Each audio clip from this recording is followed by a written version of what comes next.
Obedience to God is either going when he says go or staying when he says stay. That's it.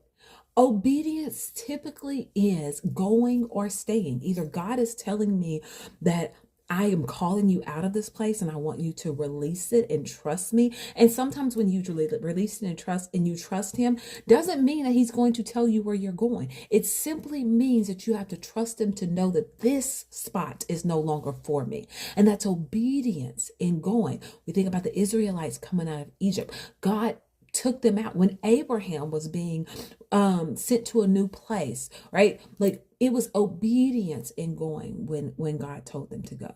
And then we think about obedience and staying. There are some situations that we want God to take us out of. Like, God, please tell me to go. And God is saying, no, I still have more for you in this season.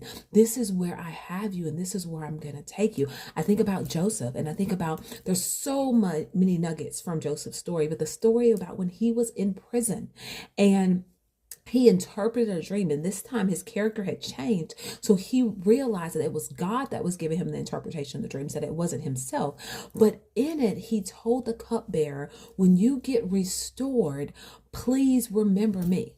2 years passed by. And in that 2 years, Joseph got elevated in the prison, but he was still in prison. And so sometimes there's things in our lives that God is saying, I know you want to be released from this, but I still have more for you here. I still have a purpose for you here. I still have some plans for you here. Who knows that if Joseph would have been released from that prison, if he would have been summoned when Pharaoh had when the king had his dream, and so Joseph could go interpret it. Who knows if he